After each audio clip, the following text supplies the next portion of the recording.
प्रधानमंत्री नरेंद्र मोदी ने वॉशिंगटन में अमेरिकी राष्ट्रपति डोनाल्ड ट्रंप के साथ की द्विपक्षीय वार्ता। दोनों देशों ने वर्ष 2030 तक द्विपक्षीय व्यापार को दुगना कर $500 अरब करने का लिया निर्णय।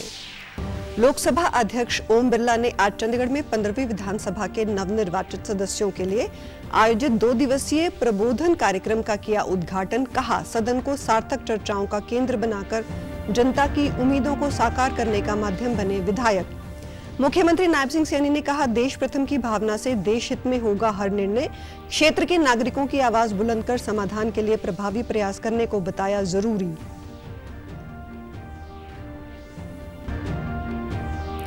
और प्रदेश के स्कूलों के समय में किया गया बदलाव। कल से 9:30 की बजाय सुबह 8 बजे से खुलेंगे स्कूल। नमस्कार, मैं हूं शैली तनेजा। अब समाचार विस्तार से।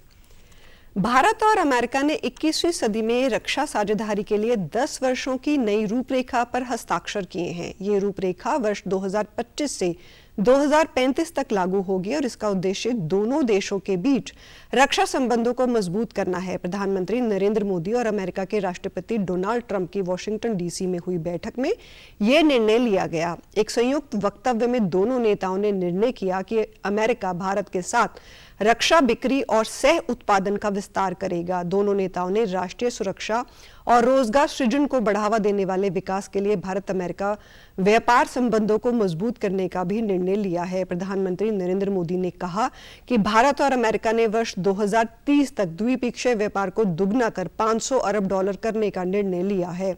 उन्होंने वॉशिंगटन डीसी स्थित व्हाइट हाउस में अमेरिकी राष्ट्रपति डोनाल्ड ट्रंप के साथ हुई द्विपक्षीय वार्ता के बाद संयुक्त संवाददाता सम्मेलन को संबोधित किया। इस दौरान प्रधानमंत्री नरेंद्र मोदी ने कहा कि भारत और अमेरिका रणनीतिक साझेदारी को आगे बढ़ाना जारी रखेंगे। दोनों देशों के बीच सहयोग और सहभागिता एक बेहतर विश्व के निर्माण में सहायक हो सकती है। दोनों पक्ष रणनीतिक प्रौद्योगिकी का उपयोग करते हुए संबंधों को मजबूत करेंगे। इसके तहत महत्वपूर्ण खनिजों, उन्नत सामग्रियों और फार्मास्यूटिकल्स की मजबूत आपूर्ति श्रृंखला बनाने पर बल दिया जाएगा। अमेरिका के लोग राष्ट्रपति ट्रंप के मोटो मेक अमेरिका ग्रेट अगेन यानी मागा से परिचित है। भारत के लोग भी विरासत और विकास की पटरी पर विकसित भारत 2047 के दृढ़ संकल्प को लेकर तेज गति शक्ति से विकास की ओर अग्रसर है। अमेरिका की भाषा में कहूं तो विकसित भारत का मतलब मेक इंडिया ग्रेट अगेन यानी मिगा। प्रधानमंत्री मोदी ने कहा कि भारत और अमेरिका आतंकवाद के खिलाफ लड़ाई में मजबूती से एक साथ खड़े हैं और इस बात पर सहमत है कि सीमा पार आतंकवाद को समाप्त करने के लिए ठोस कार्रवाई की आवश्यकता है। उन्होंने कहा कि दोनों देश हिंद प्रशांत क्षेत्र में शांति, स्थिरता और समृद्धि बढ़ाने के लिए मिलकर काम करेंगे और इसमें क्वाड की विशेष भूमिका होगी। इंटेलिजेंस, सेमीकंडक्टर्स, क्वांटम, बायोटेक्नोलॉजी तथा टेक्नोलॉजी में मिलकर काम करेंगे। आज हमने ट्रस्ट यानी transforming relationship utilizing strategic technology उस पर सहमति बनाई है। प्रधानमंत्री ने कहा कि अमेरिका में भारतीय समुदाय इस क्षेत्र में महत्वपूर्ण कड़ी के रूप में कार्य करता है। पीएम मोदी ने घोषणा की कि भारत लॉस एंजलिस और बोस्टन में नए वाणिज्य दूतावास खोलेगा। अवैध अप्रवासन पर एक प्रश्न के उत्तर में प्रधानमंत्री ने कहा, यह सवाल सिर्फ भारत का नहीं है बल्कि उन लोगों का भी है जो दूसरे देशों में गैर कानूनी रूप से रह रहे हैं और उन्हें वहां रहने का अधिकार नहीं है। उन्होंने कहा कि भारत ने सर्वदा ये कहा है कि वे अपने उन नागरिकों को वापस लेने देने के लिए तैयार है जो अवैध रूप से अमेरिका में रह रहे हैं। प्रधानमंत्री ने कहा कि हालांकि ये लोग सामान्य परिवार से हैं और उन्हें गुमराह करके अमेरिका ले जाया जाता है, इसलिए मानव तस्करी के इस पूरे तंत्र के खिलाफ कार्रवाई करने की आवश्यकता है। उधर अमेरिकी राष्ट्रपति डोनाल्ड ट्रंप ने भारत और चीन के बीच सीमा पर जारी झड़पों को काफी हिंसक बताते हुए इस विवाद को खत्म करने के लिए मध्यस्थता की पेशकश की। उन्होंने उम्मीद जताई कि दोनों देश मिलकर इस मुद्दे का समाधान निकाल सकते हैं। उन्होंने घोषणा की कि अमेरिका भारत को अरबों डॉलर के रक्षा उपकरण बेचेगा और भविष्य में भारत को F-35 स्टीलथ फाइटर जेट्स देने की दिशा में भी काम किया जाएगा। विदेश सचिव विक्रम मिस्री ने कहा कि राष्ट्रपति डोनाल्ड ट्रंप के दूसरे कार्यकाल के शपथ ग्रहण के 3 सप्ताह के भीतर ही प्रधानमंत्री नरेंद्र मोदी की अमेरिकी यात्रा इस बात का संकेत है कि दोनों नेता भारत अमेरिका संबंधों को प्राथमिकता देते हैं। वॉशिंगटन डीसी में मीडिया को जानकारी देते हुए विक्रम मिस्री ने कहा कि इस यात्रा के दौरान रणनीतिक और सुरक्षा सहयोग, रक्षा, व्यापार और आर्थिक संबंध, प्रौद्योगिकी, ऊर्जा, सुरक्षा और लोगों के बीच संपर्क सहित क्षेत्रीय और वैश्विक मुद्दों से लेकर दोनों देशों के बीच संबंधों के कई पहलुओं पर चर्चा की गई।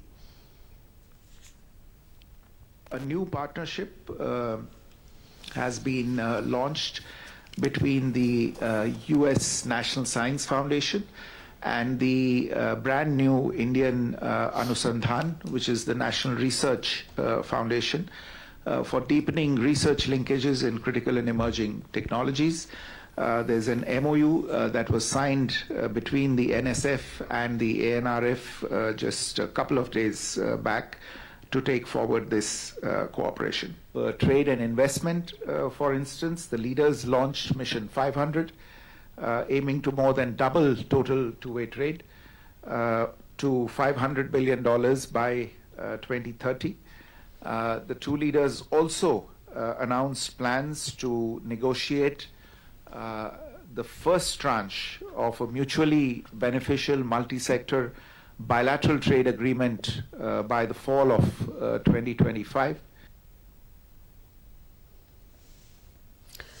लोकसभा अध्यक्ष ओम बिरला ने आज चंडीगढ़ में 15वीं विधानसभा के नवनिर्वाचित सदस्यों के लिए आयोजित 2 दिवसीय प्रबोधन कार्यक्रम का उद्घाटन किया। इस अवसर पर हरियाणा के मुख्यमंत्री नायब सिंह सैनी, विधानसभा के अध्यक्ष हरविंदर कल्याण सहित अन्य गणमान्य लोग उपस्थित रहे।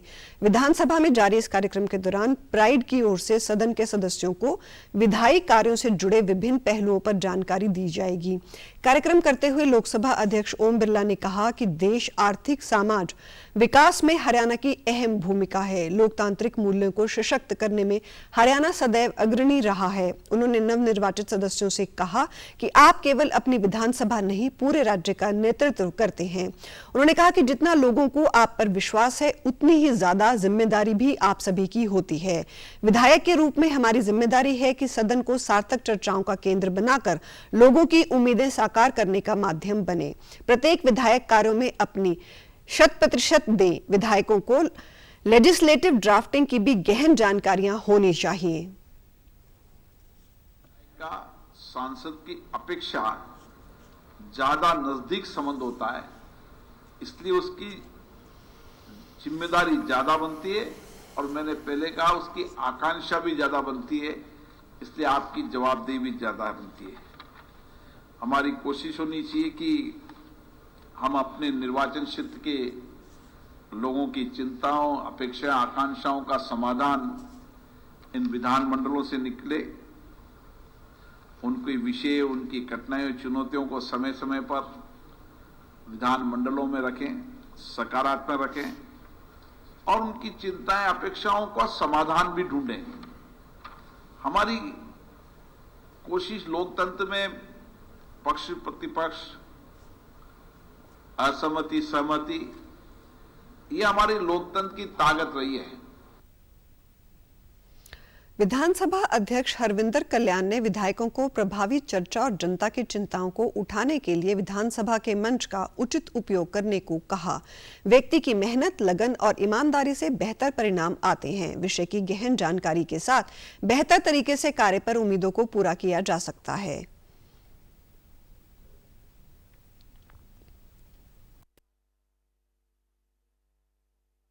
जब तक वो सही तरीके से ट्रेंड ना हो, अपने कार्य में पूरे तरीके से निपुण ना हो, मुझे लगता है कि कहीं ना कहीं जो परिणाम आने चाहिए उसमें कमी रहती है। ये सही है कि व्यक्ति की मेहनत, लगन, निष्ठा और ईमानदारी से परिणाम आते हैं, परंतु ये भी असलियत है कि अगर व्यक्ति को अपने विषय की गहन जानकारी हो, काम करने के तरीके की जानकारी हो, किस प्रकार से हम अपने विषय को आगे बढ़ा सकते हैं, जब तक इस तरीके से हम निपुण नहीं होंगे, जब तक इस तरीके से हम ट्रेन नहीं होंगे, तब तक और बेहतर परिणाम मैं समझता हूं कि वो बहुत मुश्किल है। इस नाते से आज का ये ट्रेनिंग सेशन सभी हमारे माननीय सदस्यगणों के लिए बहुत लाभकारी होगा। इस दौरान मुख्यमंत्री नायब सिंह सैनी ने उम्मीद जताई कि सभी विधायक मर्यादित आचरण कर बहस को सार्थक बनाने में अपनी भूमिका अदा करेंगे। लोकतंत्र में मतभेद स्वाभाविक है, लेकिन संवाद में शालीनता और सकारात्मकता बनी रहनी चाहिए। जब हम देश पहले की भावना से काम करेंगे तो हर निर्णय देश हित में होगा। उन्होंने कहा कि विधायक एक लोकतंत्र का मजबूत स्तंभ है और हम सभी का कर्तव्य है कि इसे और अधिक सशक्त बनाएं। हमारी भूमिका केवल कानून बनाने तक ही सीमित नहीं है, बल्कि हमें अपने क्षेत्र के नागरिकों की भी आवाज को बुलंद करने और उनकी समस्या का समाधान करने के लिए भी प्रभावी प्रयास करने की जरूरत है। पूरे प्रदेश के हित के कानून व प्रक्रियाएं बनाने के लिए है। यहाँ ज्यादा से ज्यादा काम हो, इसके लिए ज्यादा से ज्यादा सीटिंग होना आवश्यक है। साथ ही सीटिंग कारगर भी होनी चाहिए। इसी प्रकार के भाव माननीय लोकसभा अध्यक्ष श्री ओम बिरला जी ने अपना दायित्व संभालने के समय संसद में व्यक्त किए थे।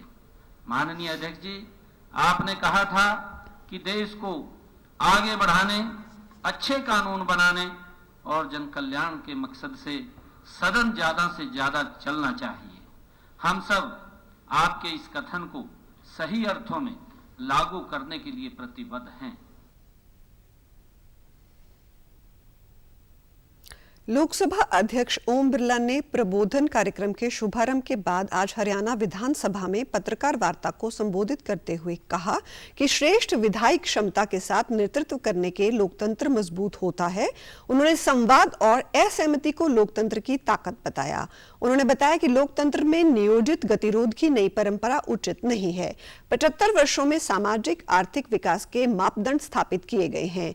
पुराने कानून को वर्तमान समय के हिसाब से बदलकर नए कानून लाएंगे। लोकसभा अध्यक्ष ने प्रौद्योगिकी के युग में नीति निर्माण, समीक्षा और संवाद के लिए प्रशिक्षण पर बल दिया। उन्होंने कहा कि कार्यपालिका की जवाबदेही और पारदर्शिता के लिए विधेयिका को प्रभावी रूप से कार्य करना चाहिए।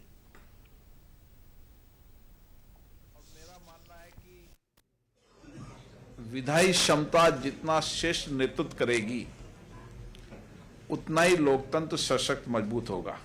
विधान के माध्यम से सदन गतिरोध पैदा होता है, उसके कारण सदन का समय भी खराब होता है। इसलिए मेरा मानना है कि राज्य विधानसभाओं के अंदर अच्छी चर्चा हो, संवाद हो, गरिमापूर्ण चर्चा संवाद हो, इसके लिए प्रशिक्षण कार्यक्रम आवश्यक है। लोकतांत्रिक मूल्यों को स्थापित करते हुए लोकतंत्र की लोगों की भावनाओं, लोगों की अपेक्षाएं को बेहतर तरीके से विधायक जानता है और इसीलिए जितना विधायी क्षमता उसकी नेतृत्व अच्छा होगा, उतना ही बेहतर वह कार्यपालिका पर नियंत्रण कर पाएगा, कार्यपालिका में पारदर्शिता लाएगा और शासन में जवाबदेही तय कर पाएगा। भाजपा प्रदेश अध्यक्ष मोहनलाल बड़ौली ने आज करनाल के पार्टी कार्यालय में एक प्रेस वार्ता को संबोधित किया। इस दौरान उन्होंने कहा कि स्थानीय निकाय चुनाव में पार्टी सिंबल पर ही लड़ेगी। पार्षदों के साथ साथ नगर परिषद और कुछ नगर पालिकाओं में अध्यक्ष का चुनाव भी पार्टी सिंबल पर होगा। उन्होंने बताया कि निकाय चुनाव को लेकर सभी तैयारियां पूरी हैं और पार्टी उम्मीदवार सभी सीटों पर जीत दर्ज करेंगे। पार्टी गहन मंथन के बाद जल्द ही उम्मीदवारों की सूची का ऐलान करेगी। दिल्ली चुनाव के बाद भाजपा की स्थिति मजबूत हुई है और जनता ट्रिपल इंजन की सरकार चाहती है।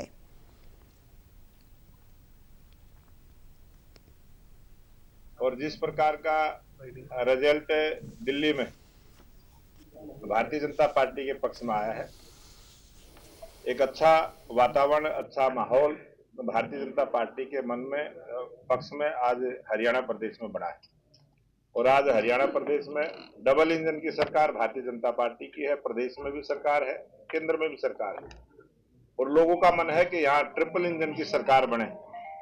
इस प्रकार का उत्साह जो हमने इस निकाय चुनाव को तैयारी लेकर की है आज बना है। और आप आने वाले समय में देखेंगे जब 2 मार्च को हरियाणा में निकाय के चुनाव होंगे और पानीपत नगर निगम के 9 मार्च को चुनाव होंगे, भारतीय जनता पार्टी की ट्रिपल इंजन की सरकार हरियाणा प्रदेश में बनेगी।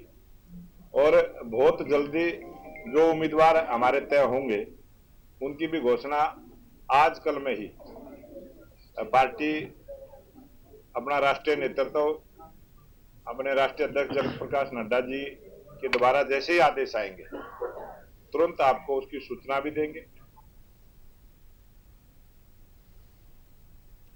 मुख्यमंत्री नायब सिंह सैनी ने कल नारनौद के पार्टी कार्यालय पहुंचकर निकाय चुनाव की तैयारियों को लेकर कार्यकर्ताओं से मुलाकात की। इस अवसर पर उनके साथ प्रदेश अध्यक्ष मोहनलाल बड़ौली भी मौजूद रहे।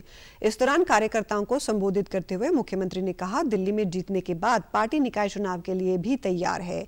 दिल्ली में आप पार्टी की झूठ की राजनीति का अंत हुआ। उन्होंने कहा कि यमुना में जहर मिलाने का बयान अरविंद केजरीवाल पर भारी पड़ा। हरियाणा के लोग तो खुद जहर पीकर लोगों को अमृत पिलाने का काम करते हैं। केजरीवाल ने 10 साल पहले यमुना को साफ करने का वादा किया था, लेकिन वो पूरा नहीं किया। उन्होंने कहा कि नारनौद में नगर पालिका के चुनाव में पार्टी का जो भी निर्णय हो उसको मानकर अपने उम्मीदवार को जिताने का काम करें।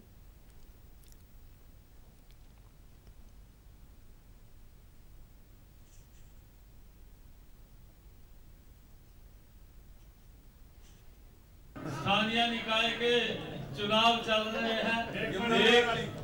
एक चुनाव खत्म हुआ और दूसरे के अंदर हम आगे सिंबल पर ही कराएंगे, जो आपकी इच्छा है वही कराएंगे। और आप लोगों के आशीर्वाद सहयोग से अभी दिल्ली के चुनाव खत्म हुए, अभी तक सुधरी वहां भी नहीं है, पता नहीं लग रहा। प्रयास तो खूब करा लोगों के बीच में अफवाह फैलाने का, अफवाह भी गजब की फैलावा, कहा जहर मिलाकर बेच दिया। उसको ये नहीं मालूम है, जरूर तो उसका यही हो यार, पर उसको ये मालूम नहीं है कि हरियाणा के लोग अपने आप जहर को पी करके दूसरे को अमृत पिलाने का काम करते हैं। प्रदेश अध्यक्ष मोहनलाल बड़ौली ने कार्यकर्ताओं को निकाय चुनाव में एकजुट होकर भाजपा प्रत्याशी को जिताने का काम करने की सलाह दी। इस मौके पर प्रदेश के पूर्व वित्त मंत्री कैप्टन अभिमन्यु ने भी कार्यकर्ताओं से बातचीत की।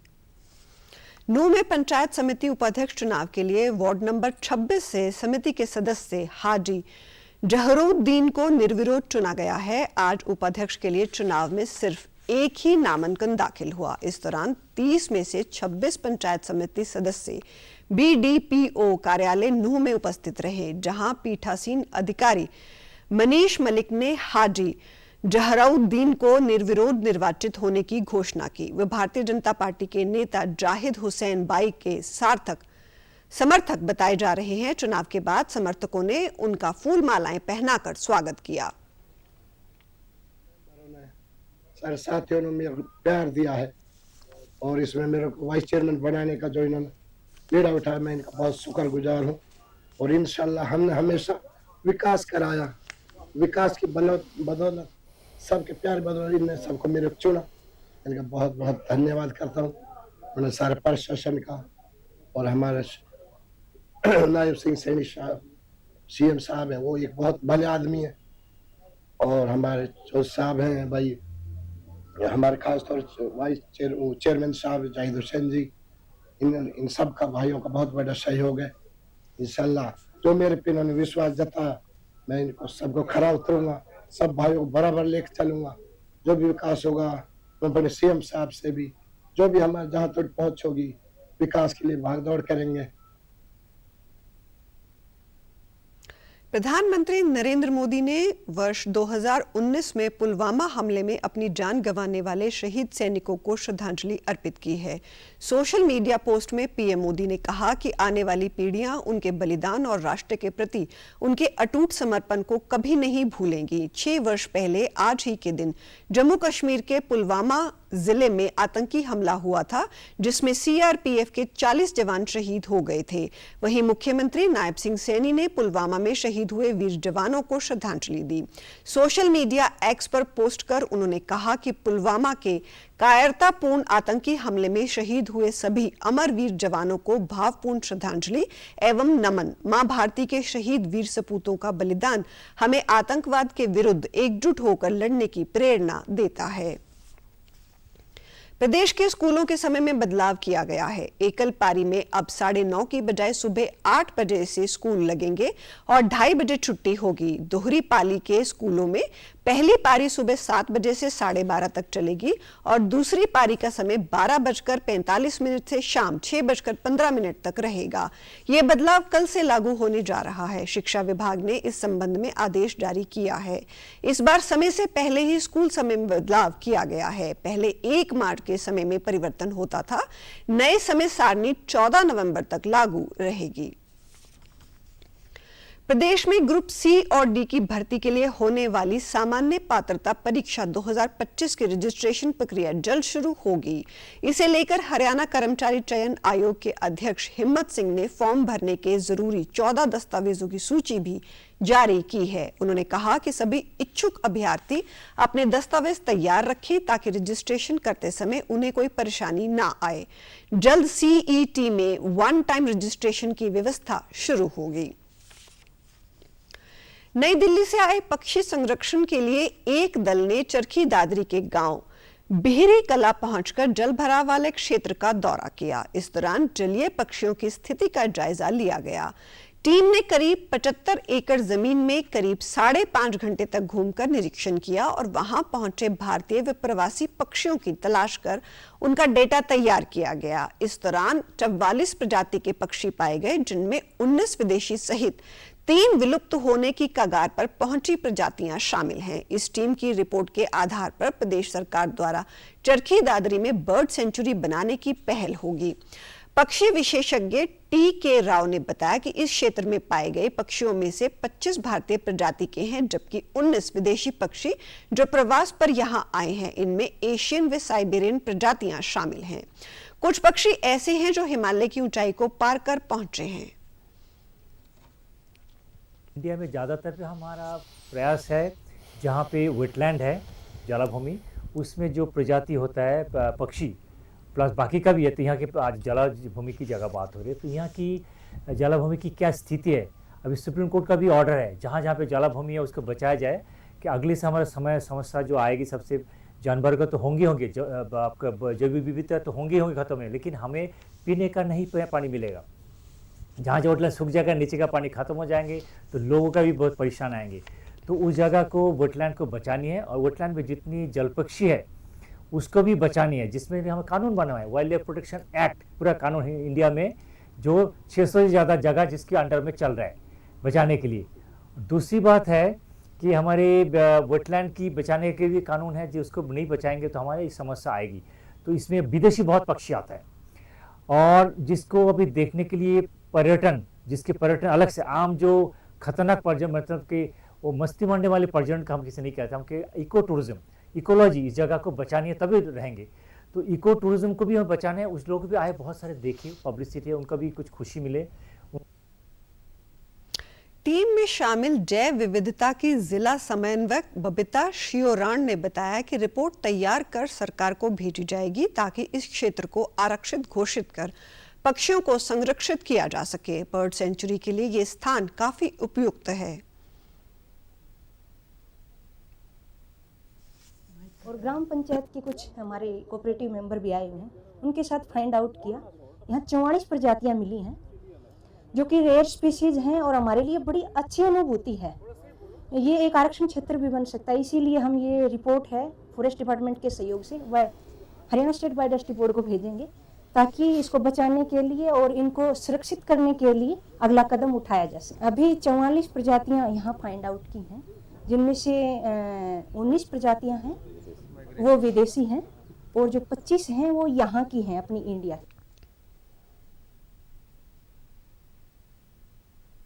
सूरजकुंड मेले में कैदियों द्वारा बनाए गए सामान काफी तारीफें बटोर रहा है। मेला प्रांगण में हर साल की तरह इस बार भी जेल विभाग की ओर से कैदियों के बनाए गए क्राफ्ट को प्रस्तुत किया जा रहा है। इनमें ज्यादातर लकड़ी का सजावटी सामान, आकर्षक फर्नीचर और घड़ियां शामिल हैं। लोग भी इस सामान को खरीदकर उनका हौसला बढ़ाने का काम कर रहे हैं, ताकि जेल से बाहर आने के बाद कैदी अपने इस हुनर के जरिए समाज की मुख्य धारा से जुड़ सकें। डीन जेल से आए कर्मचारी ईश्वर सिंह ने बताया कि यहाँ सभी जेलों के बंदियों द्वारा बनाया गया सामान लोग बहुत पसंद कर रहे हैं। यहाँ 200 से लेकर हजारों रुपए की कीमत का सामान मौजूद है, जिससे लोग अपनी रोजाना जिंदगी में इस्तेमाल कर सकते हैं। सरकार की सोच है कि बंदियों को जेल के अंदर हुनरमंद बनाकर समाज में भेजा जाए, ताकि बाहर आने के बाद वे इस हुनर के चलते अपनी रोजी रोटी कमा सकें और मुख्य धारा से जुड़ सकें। सरकार ने हमारे को यहाँ जो कैदियों द्वारा सामान बनाया गया है उसको बेचने के लिए हमारे को ड्यूटी लगाई गई। टोटली जेल हरियाणा में जितनी जेल है टोटली जेलों से है। बढ़िया चीज है जी, बड़ी देखो कितनी बढ़िया है। हाँ जी, ये टेबल है, फोल्डिंग वाली टेबल है, फोल्ड हो जाएगी, आराम से ले जा सकते हो, ऐसी कोई प्रॉब्लम नहीं। बाकी और भी काफी ऐसी चीजें हैं जो पब्लिक को बड़ी पसंद आ रही है जी। हाँ जी, शो पीस भी हैं, सभी प्रकार की चीजें हैं जी, पब्लिक को बड़ी अच्छी पसंद आ रही है। 10 रुपए की चीज भी है और 20,000 की भी, 30,000 मतलब रेट का तो उसके ऊपर की जाती है, हर तरह की रेट। जी जी जी जी। वहीं सोनारिया जेल से आए कर्मचारी हिमांशु ने बताया कि उन्होंने बांसुरी बनानी और बजानी सीखी और आज वे कैदियों को ये हुनर सिखा रहे हैं। मेले में वे कैदियों द्वारा निर्मित बांसुरियां और फर्नीचर लेकर आए हैं, जिन्हें लोग काफी पसंद कर खरीद रहे हैं। सिखाता हूँ, मेडिटेशन कराता हूँ और एसपी साहब का आभार कि उन्होंने मेरे को एक इस लायक समझा, सिखवाया, जिससे जो अंदर लोग हैं उनको एक अच्छी चीज़ सीखने को मिल रही है और बाहर निकल के वो अपने हुनर का प्रदर्शन कर सकते हैं, बजा के भी कमा सकते हैं, बना के भी कमा सकते हैं। एक अच्छी राह दिखाने के लिए, कार्य करने के लिए मेरे को जो मौका दिया वो उस पर मैं कोशिश कर रहा हूँ कि मैं अच्छा मौका करूँ, अच्छा काम करूँ, ताकि वो लोग अच्छा सीखें और एक गलत रास्ते से एक अच्छे रास्ते पे आने में उनको हेल्प मिले। कैदियों के क्राफ्ट को देखने और खरीदने वालों ने इनके काम की तारीफ की है। कैदियों के बनाए सुंदर और आरामदायक बैठने के पीढ़े ने खरीदारों का ध्यान अपनी ओर आकर्षित किया। गांव में आज भी मेहमान को बिठाने के लिए इसका इस्तेमाल होता है। महिलाओं ने बताया कि बाजार में अब ये कम ही देखने को मिलते हैं, ये सिर्फ सूरजकुंड जैसे मेले में ही पाए जाते हैं।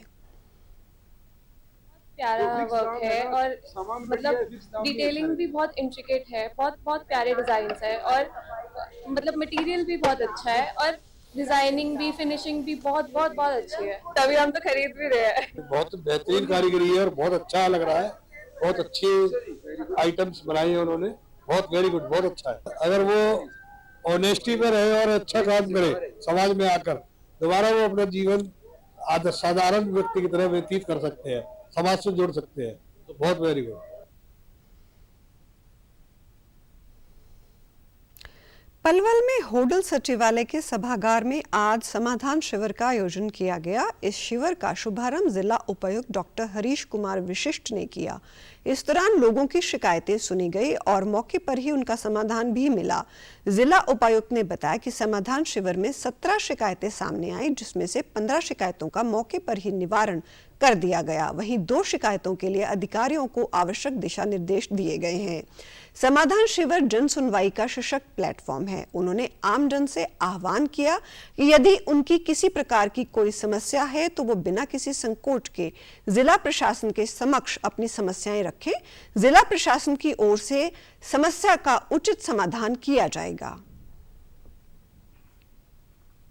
कंप्लेंट आई थी समाधान शिविर में, तो उन पे लगभग सभी पे हमने आज ही संज्ञान ले लिया है। काफ़ी लोग संतुष्ट होकर गए हैं और 2-3 कंप्लेंट थी जो आज इनका रिड्रेसल नहीं हुआ, उनको आने वाले समय में रिड्रेस कर दी जाएगी। समाधान शिविर तो सतत प्रक्रिया है। माननीय मुख्यमंत्री ने जब से चार्ज संभाला है तब से समाधान शिविर लग रहे हैं और सरकार की मंशा है कि आगे भी ये लगातार चलेंगे। ये एक ऐसा प्लेटफॉर्म है जहां सभी डिपार्टमेंट के लोग एक ही छत के नीचे बैठते हैं और लोगों को त्वरित समाधान दिया जाता है। तो मेरे हिसाब से भी ये बेस्ट पॉसिबल सॉल्यूशन है लोगों की प्रॉब्लम्स को सोल्व करने का। समाचारों में आज इतना ही। नमस्कार।